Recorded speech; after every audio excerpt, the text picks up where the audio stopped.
Ada saatnya dalam hidup kita berhenti sejenak. Bukan karena lelah, tapi karena mulai sadar. Sadar bahwa terlalu lama kita berjalan mengikuti peta yang digambar oleh tangan orang lain. Kita tersenyum bukan karena bahagia, tapi karena takut mengecewakan. Kita berlari bukan untuk maju, melainkan untuk memenuhi harapan yang bukan milik kita. Namun hidup, sebagaimana dikatakan para filsuf Stoik, tidak pernah menuntut kita untuk menjadi apa yang orang lain inginkan. Hidup hanya menuntut satu hal, kejujuran kepada diri sendiri. Sebab ketenangan sejati lahir ketika tindakan kita selaras dengan nilai-nilai yang kita yakini, bukan dengan tepuk tangan orang lain. Maka, berhentilah sejenak. Tarik napas. Biarkan dirimu hidup, bukan sebagai bayangan ekspektasi, tetapi sebagai diri yang utuh dan sadar. Karena pada akhirnya, yang paling indah bukanlah disukai semua orang, melainkan diterima sepenuhnya oleh diri sendiri. Inilah senandika filsafat, tempat kita menata pikiran, mengurai rasa, dan belajar menjadi manusia yang bebas tanpa kehilangan arah. Poin 1. Bayangan yang tak pernah puas tentang hidup dalam standar orang lain. Ada masa dalam hidup ketika kita berhenti dan bertanya, untuk siapa sebenarnya aku berjuang selama ini? Pertanyaan sederhana itu sering kali datang terlambat, di saat kita sudah terlalu jauh menempuh jalan yang bukan milik kita. Kita tumbuh dikelilingi suara-suara yang membentuk ukuran tentang siapa yang pantas disebut berhasil, bahagia, dan berharga. Kita belajar bahwa nilai diri diukur dari gelar, gaji, dan gengsi, bukan dari ketenangan hati atau kejujuran pada diri sendiri. Sejak kecil kita diajarkan untuk mengejar sesuatu yang ideal. Ideal menurut siapa? Menurut dunia, menurut orang-orang yang bahkan tak benar-benar mengenal siapa kita. Kita berusaha menjadi sosok yang disukai semua orang, memenuhi setiap ekspektasi agar tidak dianggap gagal. Lambat laun, kita mulai kehilangan arah, seperti bayangan yang terus berlari mengejar cahaya, tapi tak pernah bisa menyentuhnya. Dalam kebudayaan modern, keberhasilan seringkali menjadi topeng dari ketakutan. Kita takut dikatakan tertinggal, takut tidak cukup hebat, takut dianggap biasa saja. Padahal dalam filsafat Stoik, kebahagiaan tidak terletak pada pandangan orang lain, melainkan pada kemampuan kita untuk mengendalikan pikiran sendiri. Marcus Aurelius pernah menulis, kebahagiaan hidupmu tergantung pada kualitas pikiranmu. Namun, di tengah dunia yang sibuk menilai, menjaga kejernihan pikiran adalah perjuangan yang sunyi. Kita hidup dalam masyarakat yang haus pembuktian, di mana pencapaian pribadi seringkali bukan tentang memenuhi tujuan, tapi memenuhi pandangan. Kita ingin terlihat sukses agar tidak diremehkan, ingin tampak bahagia agar tidak dikasihani. Padahal hidup yang terus-menerus diarahkan oleh pandangan orang lain bukan lagi kehidupan, melainkan sandiwara. Dan di atas panggung itu, kita perlahan kehilangan diri sendiri. Tidak ada yang salah dengan keinginan untuk diakui, sebab pengakuan adalah bagian alami dari manusia yang ingin merasa berarti. Namun yang berbahaya adalah ketika pengakuan menjadi sumber utama nilai diri. Kita menjadi seperti cermin yang hanya memantulkan harapan orang lain, tanpa pernah memantulkan wajah sejati yang ada di baliknya.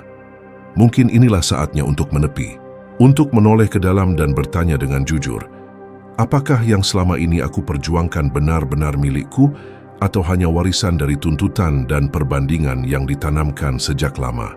Berhenti hidup dalam standar orang lain bukan berarti kita menolak masukan, melainkan memilih dengan sadar mana yang benar-benar sesuai dengan nilai-nilai kita sendiri.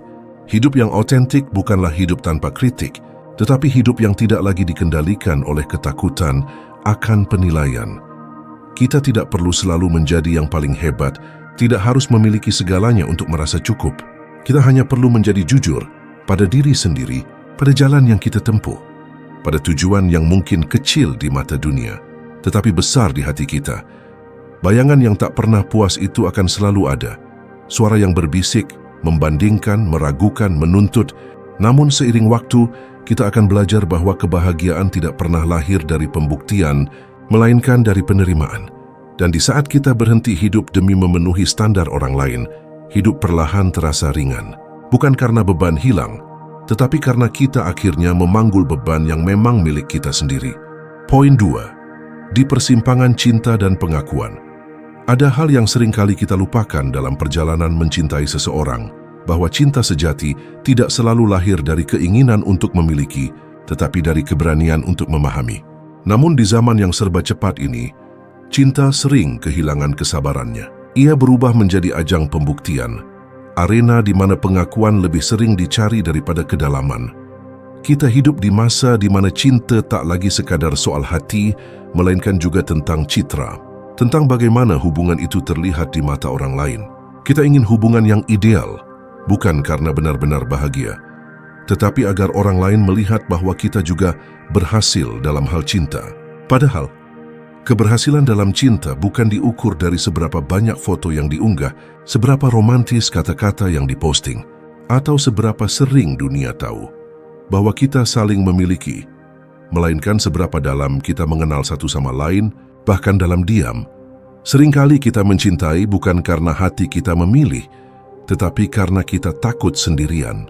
Kita menyesuaikan diri dengan harapan orang lain agar tidak ditinggalkan, agar tidak dianggap gagal dalam hubungan.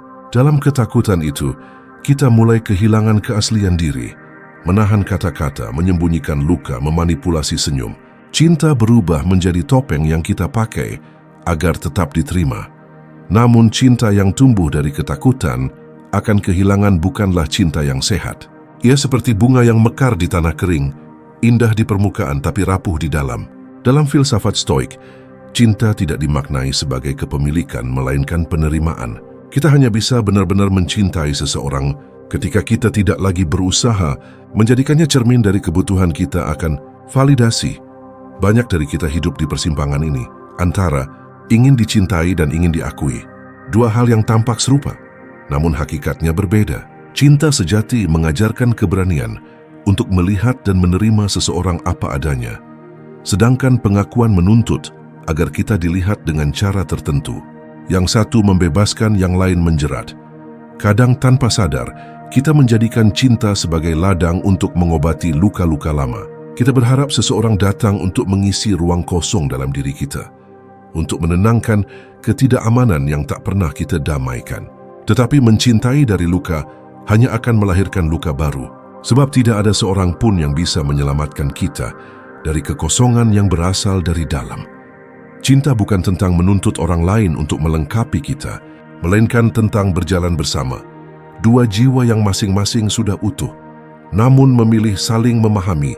Ketika cinta menjadi ajang saling menuntut, yang tumbuh bukanlah kasih tetapi beban, dan cinta yang penuh beban perlahan kehilangan keindahannya. Kita sering lupa bahwa cinta sejati tidak selalu indah, tapi selalu jujur. Ia menuntut kehadiran tanpa paksaan, perhatian tanpa motif, dan kesetiaan tanpa pamrih. Ia tidak selalu berkata manis, tapi selalu berani berkata benar. Karena dalam cinta yang dewasa, kebenaran lebih berharga daripada kenyamanan semu. Di persimpangan antara cinta dan pengakuan, kita perlu bertanya pada diri sendiri, apakah aku mencintai karena ingin berbagi kebahagiaan atau karena ingin diakui bahwa aku pantas dicintai? Pertanyaan itu sulit, karena seringkali kita sendiri tidak tahu jawabannya. Tapi dari sanalah proses kedewasaan dimulai, dari keberanian untuk melihat motif di balik kasih yang kita beri. Cinta yang sejati tidak menuntut kita untuk sempurna di mata pasangan, tetapi mengizinkan kita menjadi manusia yang tumbuh bersama. Ia tidak menjadikan hubungan sebagai panggung, melainkan sebagai tempat pulang. Ia tidak menuntut kita untuk berubah menjadi sosok yang ideal, tapi mengundang kita untuk menjadi versi terbaik dari diri sendiri dengan segala kekurangan yang ada. Mungkin pada akhirnya, mencintai dan diakui bukanlah dua hal yang harus selalu bertemu. Kadang cinta justru menemukan maknanya ketika kita tidak lagi mencari pengakuan dari siapapun. Sebab ketika cinta berdiri di atas kejujuran dan kesadaran diri, ia akan tetap hidup, bahkan tanpa sorotan, bahkan tanpa tepuk tangan. Dan di saat kita berhenti mencintai demi diakui, cinta mulai terasa sederhana tapi dalam. Ia tidak lagi menuntut untuk dilihat, cukup untuk dirasakan. Tidak lagi sibuk membuktikan, hanya berusaha memahami. Karena cinta sejati bukan tentang siapa yang memuja kita, melainkan tentang siapa yang tetap tinggal, bahkan ketika dunia berhenti memperhatikan. Poin 3. Budaya baik di mata orang. antara kesopanan dan kehilangan diri. Sejak kecil kita diajarkan untuk menjadi anak baik, patuh pada orang tua, sopan kepada yang lebih tua, ramah kepada siapapun yang kita temui, dan perlahan, tanpa kita sadari, kata baik itu tumbuh menjadi beban yang halus, membentuk cara kita berpikir, berbicara, bahkan merasa. Kita menjadi begitu berhati-hati agar tidak menyinggung, begitu berusaha agar disukai, dan begitu takut dianggap tidak sopan. Hingga pada suatu titik, kita mulai kehilangan suara kita sendiri. Dalam budaya yang menjunjung tinggi kesopanan, kita seringkali tidak tahu di mana batas antara hormat dan penyerahan diri. Kita diajarkan untuk diam, bahkan ketika hati kita tidak setuju. Diajar untuk tersenyum, bahkan ketika luka sedang menjerit. Kita terbiasa menanggung ketidaknyamanan demi menjaga perasaan orang lain. Dan dalam diam yang panjang itu, kita belajar satu hal yang menyedihkan, bahwa menjadi baik terkadang berarti meniadakan diri sendiri. Ada semacam kebanggaan halus dalam menjadi orang yang bisa menahan perasaan. Orang yang sabar meski disakiti, yang tidak membalas meski direndahkan.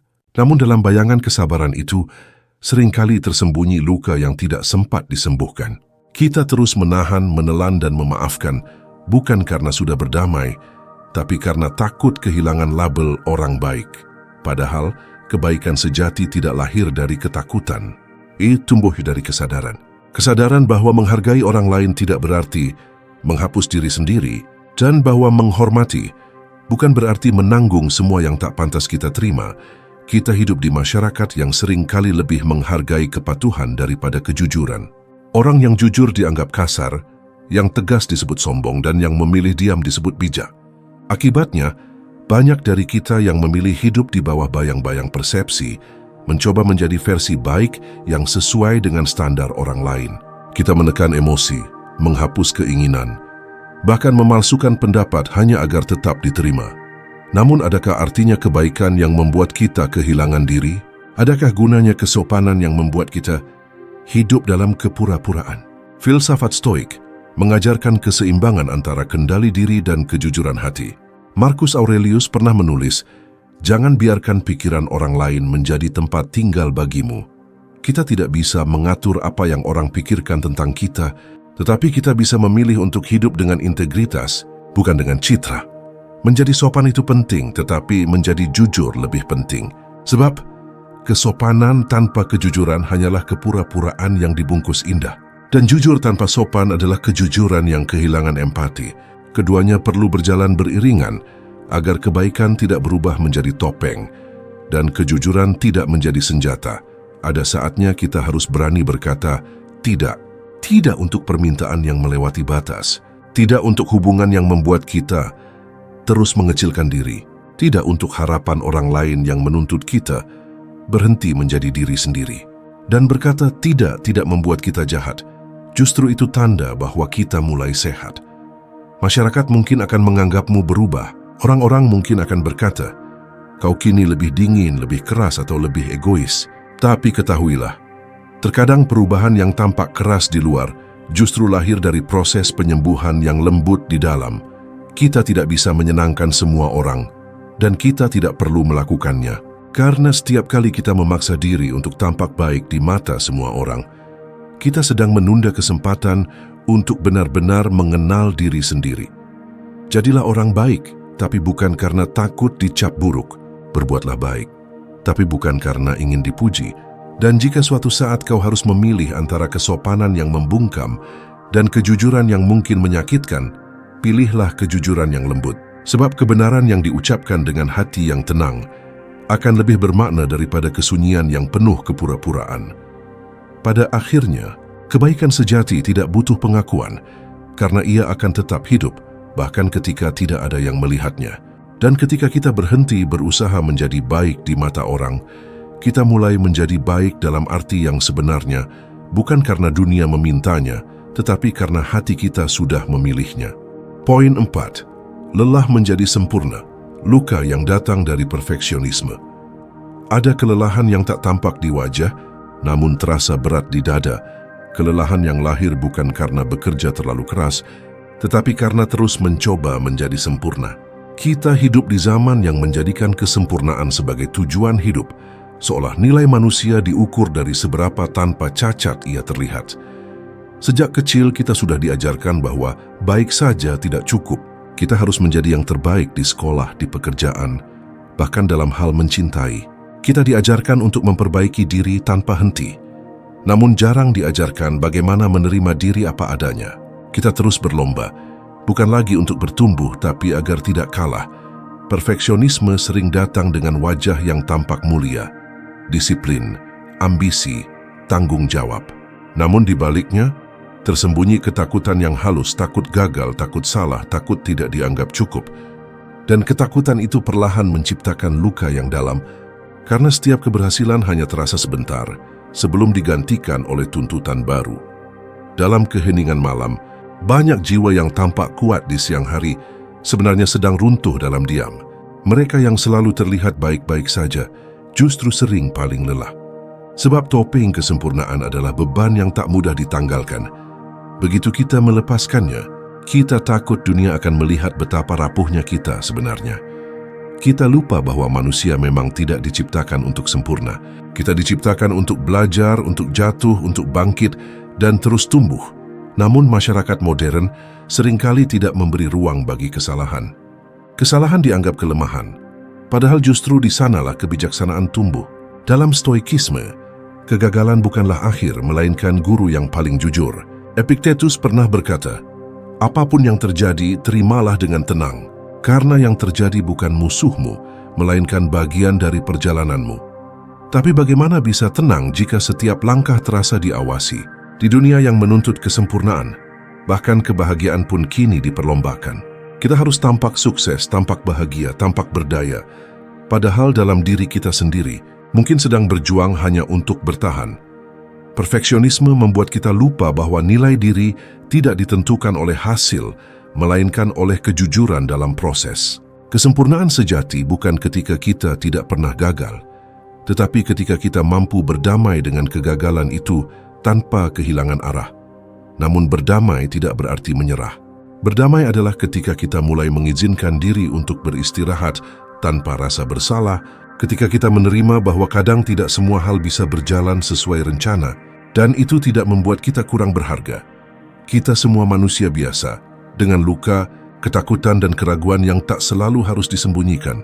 Mungkin dunia tidak selalu memahami, tapi kita tidak perlu selalu membuktikan. Karena yang sejati tak perlu sempurna untuk bernilai. Kita perlu belajar mencintai versi diri yang masih berproses. Versi diri yang kadang salah, kadang gagal, tapi terus mencoba.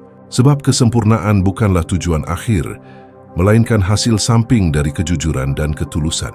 Dan kejujuran itu seringkali justru lahir dari ketidaksempurnaan. Jadi, jika hari ini kamu merasa lelah karena berusaha menjadi sempurna, berhentilah sejenak. Tarik napas panjang. Sadari bahwa menjadi manusia bukan tentang mencapai semua yang orang harapkan, tetapi tentang mampu hidup dengan tenang di tengah segala ketidaksempurnaan. Kita tidak perlu selalu baik-baik saja. Kita tidak harus terlihat kuat setiap saat. Kadang mengakui bahwa kita lelah justru menjadi bentuk keberanian paling tulus. Kesempurnaan yang sesungguhnya bukan tentang hidup tanpa celah, melainkan tentang hati yang tetap utuh meski pernah hancur. Tentang langkah yang tetap maju, meski sempat goyah. Tentang diri yang mampu berkata, aku cukup meski tidak sempurna. Karena di saat kita berhenti mengejar kesempurnaan, kita akhirnya menemukan kedamaian. Dan dalam kedamaian itu, kita tak lagi sibuk membuktikan, kita hanya belajar menjadi apa adanya dengan sepenuhnya. Poin 5. Ekspektasi, keluarga dan jejak yang tak selalu harus diikuti. Sejak kita pertama kali membuka mata, dunia telah membisikkan harapan. Harapan itu datang dari mereka yang paling kita cintai.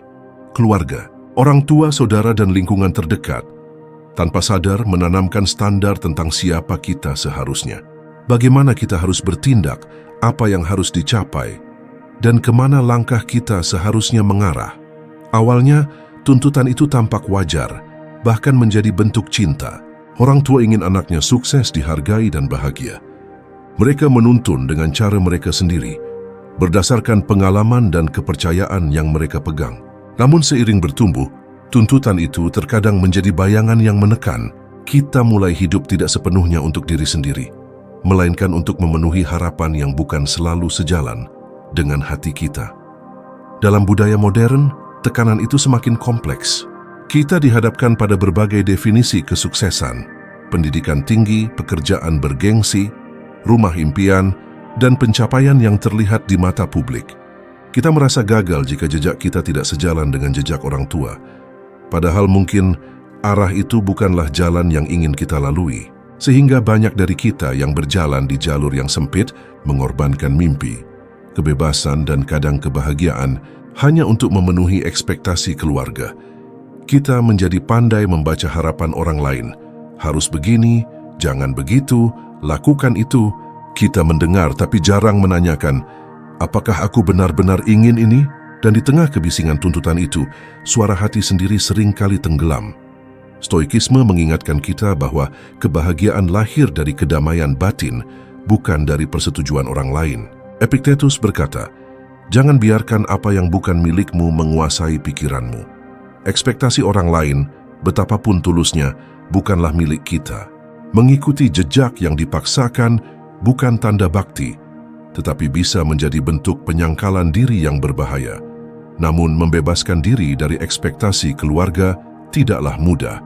Ada rasa bersalah yang menempel, takut mengecewakan, takut dianggap durhaka, takut kehilangan cinta. Kita takut menentang, karena cinta keluarga seringkali terlihat seperti tali yang mengikat kita pada jalur tertentu. Tetapi cinta sejati, baik dari orang tua maupun diri kita sendiri, tidak menuntut penundaan kebahagiaan. Cinta itu seharusnya memberi ruang untuk berkembang, bukan menutup jalan menuju diri kita sendiri. Banyak orang bingung membedakan antara hormat dan penyerahan diri. Menghormati orang tua berarti mendengarkan dan menghargai, bukan selalu meniru dan menyesuaikan diri dengan harapan mereka. Kita dapat bersyukur atas semua yang mereka berikan, tanpa harus menolak jalan yang kita pilih. Kita dapat mencintai mereka, sekaligus berani menjadi manusia yang memiliki mimpi sendiri. Menyadari hal ini memerlukan keberanian untuk menatap keluarga dengan jujur dan menatap diri sendiri dengan tulus. Kadang itu berarti memilih jalur yang berbeda, meski tampak menyimpang dari peta yang mereka buat. Kadang itu berarti berkata, ini jalan yang ingin aku tempuh, bukan sebagai bentuk penolakan tetapi sebagai langkah untuk hidup autentik. Hidup bukan perlombaan untuk memenuhi semua ekspektasi. Kita tidak bisa menjalani hidup orang lain tanpa kehilangan diri kita sendiri. Dan ketika kita terlalu lama mengikuti jejak yang bukan milik kita, bukan hanya kita yang tersesat, tetapi kesempatan untuk menemukan siapa diri kita sebenarnya pun hilang. Mungkin kita akan menemui penolakan, bahkan kekecewaan. Tetapi ketika kita menapaki jalan yang benar untuk diri sendiri, ketenangan batin akan menjadi hadiah yang jauh lebih berharga daripada persetujuan orang lain. Dan di saat itu kita mulai memahami, cinta keluarga tidak hilang hanya karena kita berjalan berbeda. Ia tetap ada, tetapi kini berjalan berdampingan dengan cinta pada diri sendiri. Berani hidup sesuai dengan nilai dan mimpi sendiri bukan berarti tidak menghargai orang tua. Ia justru bentuk penghargaan tertinggi kepada mereka, kepada diri sendiri, dan kepada kehidupan yang kita pilih dengan sadar. Karena hanya dengan keberanian itu, kita mampu melepaskan beban bayangan yang tak pernah berakhir dan menemukan jalan menuju diri yang utuh, bahagia, dan bebas.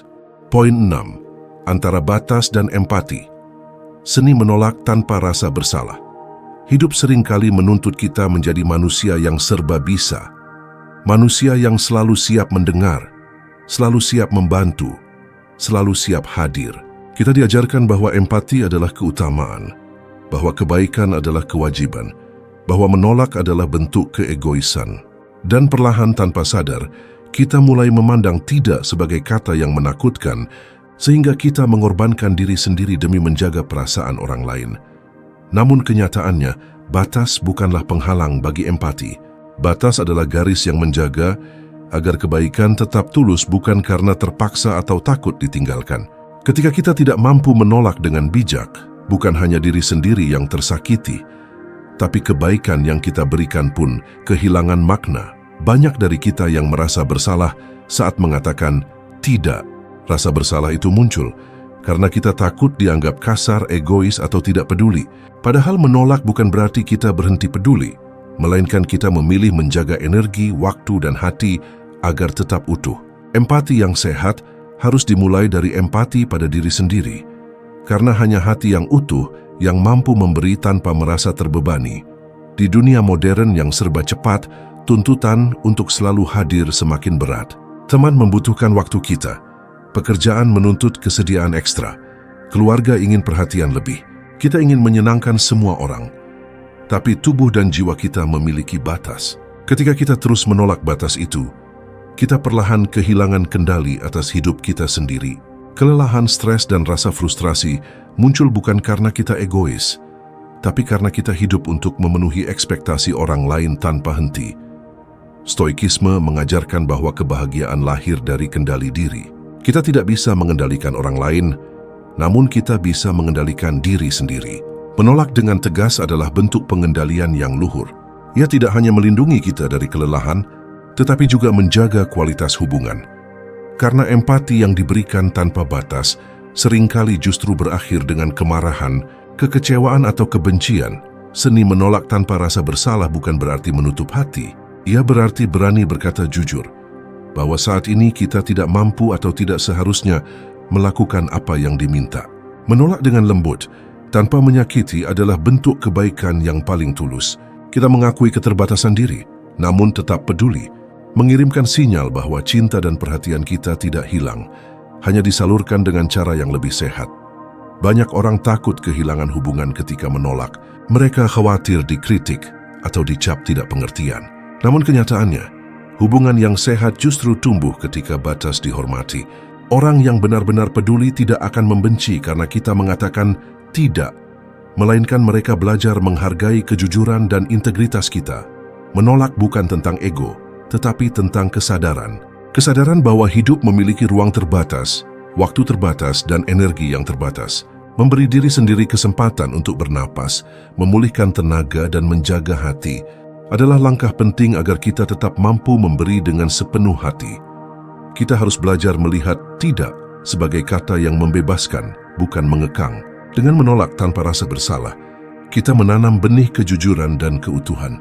Kita menunjukkan bahwa kebaikan bukan tentang menjadi selalu tersedia, tetapi tentang memberikan yang terbaik ketika kita memang bisa. Empati sejati lahir dari keseimbangan antara memberi dan menjaga diri. Batas yang jelas tidak mengurangi kasih sayang, melainkan memastikan kasih itu tetap murni. Dan ketika kita berhenti merasa bersalah atas batas yang kita tetapkan, hidup menjadi lebih ringan, hati lebih tenang, dan setiap kebaikan yang kita beri menjadi lebih tulus dan bermakna. Akhirnya, seni menolak tanpa rasa bersalah bukan sekadar kemampuan, ia adalah bentuk kebijaksanaan yang memungkinkan kita tetap hidup utuh, tetap hadir bagi orang lain, namun tanpa kehilangan diri sendiri. Karena hanya dengan batas yang jelas, kita dapat benar-benar menjadi manusia yang penuh empati. Poin 7. Menjadi asli di dunia yang mengagungkan kepalsuan. Di dunia modern ini, keaslian seringkali menjadi barang langka. Kita hidup di zaman yang menghargai citra lebih daripada kenyataan, di mana orang menilai berdasarkan apa yang tampak, bukan apa yang nyata. Dan dalam pusaran itu, banyak dari kita merasa terdorong untuk mengenakan topeng, menjadi versi diri yang layak dilihat daripada versi diri yang sebenarnya. Sejak lama, kita belajar menyesuaikan diri agar diterima. Di sekolah, kita meniru teman agar terlihat menyenangkan. Di pekerjaan, kita menampilkan citra profesional yang sempurna. Di lingkaran sosial, kita berpura-pura menguasai semua hal agar tidak dianggap lemah. Dan seiring waktu, topeng itu terasa nyaman, bahkan aman. Tapi kenyamanan itu menipu, karena perlahan kita kehilangan kontak dengan diri sejati. Menjadi asli bukan berarti menolak norma atau bersikap kasar. Menjadi asli berarti mampu hadir dengan jujur, menunjukkan siapa diri kita, termasuk kekurangan, ketakutan, dan keraguan. Menjadi asli berarti berhenti menilai diri melalui pandangan orang lain, dan mulai menilai diri melalui kesadaran hati. Kepalsuan, bagaimanapun, selalu memiliki daya tarik. Orang yang terlihat sempurna lebih cepat diterima. Prestasi yang dipoles lebih mudah dikagumi. Kehidupan yang tampak bahagia selalu menjadi sorotan, meskipun di balik layar ada kelelahan, kegagalan, atau luka. Dan kita mudah tergoda untuk mengikuti jejak itu, mengasah senyum yang palsu, menahan kata yang ingin diucapkan, menutupi luka yang ingin dibagi. Namun filsafat mengingatkan kita akan pentingnya kejujuran batin. Marcus Aurelius menulis, "Jadilah apa adanya karena semua yang lain hanyalah ilusi." Kita mungkin kehilangan beberapa pujian, beberapa persetujuan, dan beberapa pengakuan. Tetapi kehilangan itu tidak sebanding dengan harga diri yang hilang ketika kita menutupi diri sendiri. Menjadi asli juga berarti berani menerima ketidaksetujuan. Tidak semua orang akan menyukai versi kita yang sebenarnya. Beberapa mungkin mengkritik, beberapa mungkin menjauhi, tetapi itulah konsekuensi dari hidup autentik. Tidak semua orang harus setuju, dan tidak semua orang harus menerima. Yang penting adalah kita tetap setia pada diri sendiri, tetap menapak jalan yang sesuai dengan hati, bukan bayangan yang dipaksakan orang lain. Di zaman yang mengagungkan kepalsuan, keberanian menjadi asli adalah bentuk pemberontakan yang tenang. Ia bukan sorak-sorai di jalanan, tetapi keheningan yang kuat di dalam diri. Kita memilih berkata jujur, walau kata itu mungkin tidak populer. Kita memilih hadir apa adanya, walau penampilan itu tidak sempurna. Kita memilih mengekspresikan perasaan dan pikiran, walau terkadang menyentuh ketidaknyamanan orang lain. Keaslian juga menuntut keberanian untuk menerima diri sepenuhnya. Menerima kesalahan, kegagalan, dan keterbatasan sebagai bagian dari manusia yang utuh. Menerima bahwa hidup tidak selalu berjalan sesuai rencana. Menerima bahwa kita tidak selalu akan disukai, dipuji, atau dimengerti. Dalam penerimaan itu, kita menemukan ketenangan yang tak dimiliki oleh siapapun yang hidup dalam bayangan kepalsuan. Dan ketika kita mampu menjadi asli, hidup pun terasa ringan. Kita tidak lagi lelah berpura-pura. Kita tidak lagi takut dikritik. Kita tidak lagi terjebak dalam penilaian orang lain. Kita akhirnya bebas untuk membuat pilihan yang benar-benar sesuai dengan hati, bukan pilihan yang sekadar menyenangkan mata orang lain. Menjadi asli bukan perjalanan mudah. Ia menuntut kesadaran, keberanian, dan ketekunan. Namun setiap langkahnya membawa kita lebih dekat kepada kehidupan yang damai, lebih dekat kepada diri yang utuh, dan lebih dekat kepada kebebasan sejati. Kebebasan untuk hidup bukan sebagai bayangan tetapi sebagai diri kita sendiri dengan segala ketulusan dan kejujuran yang menyertainya. Hidup dalam dunia yang mengagungkan kepalsuan adalah tantangan besar, tetapi menjadi asli adalah hadiah yang tiada ternilai. Karena hanya dengan keaslian, kita dapat merasakan kehidupan dengan sepenuhnya, tanpa beban topeng, tanpa kebohongan, dan tanpa kehilangan diri yang sejati. Poin 8. Kedamaian yang tidak bergantung pada pengakuan. Sepanjang hidup manusia mencari pengakuan. Kita ingin dihargai, dipuji, dan diterima. Kita mengukur pencapaian dengan tepuk tangan orang lain, kebahagiaan dengan pandangan mereka, dan harga diri dengan jumlah persetujuan yang kita terima. Di dunia modern, pengakuan ini datang dari berbagai arah. Teman, keluarga, rekan kerja, bahkan dunia maya. Kita belajar bahwa diterima oleh orang lain sama dengan hidup. Ditolak sama dengan kehilangan arah. Namun filsafat, khususnya stoikisme, mengajarkan sesuatu yang berbeda. Kebahagiaan sejati tidak lahir dari penilaian orang lain, tetapi dari ketenangan batin. Epictetus berkata, "Jangan biarkan apa yang bukan milikmu menguasai pikiranmu." Pengakuan orang lain bukan milik kita. Kita tidak dapat mengontrol pandangan mereka, tetapi kita dapat mengontrol pikiran, sikap, dan reaksi kita sendiri. Inilah kunci untuk menemukan kedamaian yang tidak tergantung pada persetujuan eksternal. Banyak orang tidak menyadari betapa besar energi yang mereka habiskan untuk dicintai dan diterima. Mereka menyesuaikan kata-kata, sikap, dan bahkan mimpi agar selaras dengan harapan orang lain. Dan ketika pengakuan itu tidak datang, rasa kecewa, marah, atau tidak cukup pun muncul. Kita hidup dalam ironi, bekerja keras agar diterima, tapi setiap penerimaan hanya bersifat sementara. Seiring waktu, kita mulai kehilangan diri karena terlalu sibuk mengejar pengakuan yang tidak pernah benar-benar kita miliki. Kedamaian sejati lahir ketika kita berhenti menunggu persetujuan. Ia muncul ketika kita mampu mengatakan, "Aku cukup. Aku cukup dengan diriku sendiri, dengan usaha dan pilihanku, dengan keberhasilan dan kegagalanku." Kedamaian itu tidak berarti menutup diri dari orang lain, tetapi menempatkan nilai diri di tangan diri sendiri, bukan di tangan dunia. Di era modern, tekanan untuk diterima begitu besar.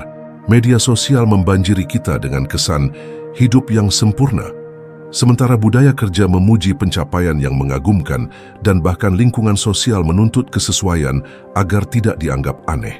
Dalam tekanan itu, mudah bagi siapa pun untuk kehilangan diri. Namun setiap kali kita membiarkan diri terlalu dipengaruhi, kita menukar kedamaian dengan pengakuan.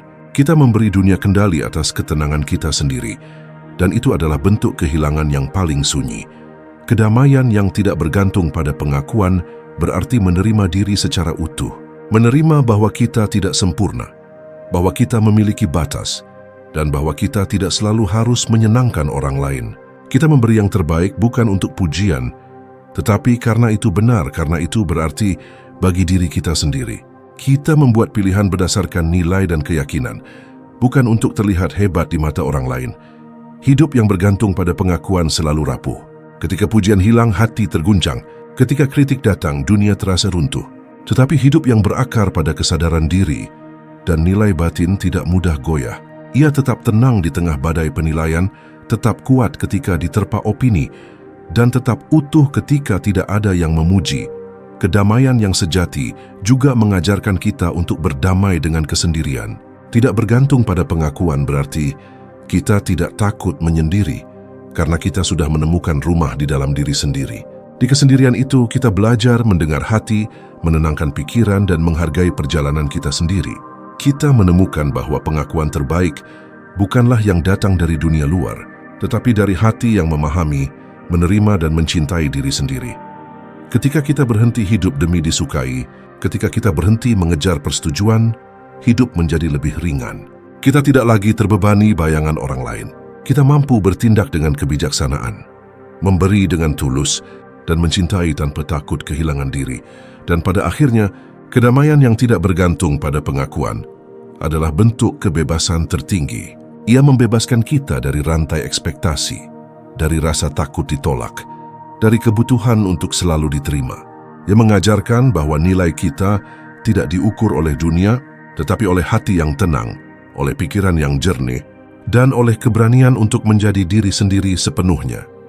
Dalam kedamaian itu, kita menemukan bahwa hidup yang paling indah bukanlah yang dipuji banyak orang, tetapi yang dijalani dengan utuh, sadar, dan bebas. Kita hidup bukan demi pengakuan, tetapi demi diri kita sendiri, dan di sanalah kebahagiaan yang sejati bersemayam. Terima kasih telah menapaki perjalanan refleksi bersama Senandika Filsafat. 8 bahasan kita hari ini, dari hidup dalam standar orang lain, cinta, dan pengakuan, hingga seni menetapkan batas dan menemukan kedamaian sejati. Mengingatkan kita satu hal penting, hidup bukanlah tentang menyenangkan semua orang, melainkan tentang hidup dengan kesadaran dan kejujuran pada diri sendiri. Di dunia yang sibuk menilai, menjadi asli dan setia pada diri sendiri adalah keberanian terbesar. Menolak tanpa rasa bersalah, melepaskan perfeksionisme, dan menghormati perjalanan batin adalah langkah kecil menuju kebebasan sejati. Di Senandika Filsafat, kita hadir sebagai teman sunyi untuk merenung, menemukan kedamaian, dan menata hidup dengan bijak. Jika perjalanan ini memberi ruang untuk bernafas, merenung, atau sekadar menenangkan hati, tetaplah bersama kami. Berlanggananlah, temukan episode lainnya, dan mari kita belajar hidup bukan demi pengakuan, tetapi demi diri kita sendiri, utuh, tenang, dan penuh kesadaran.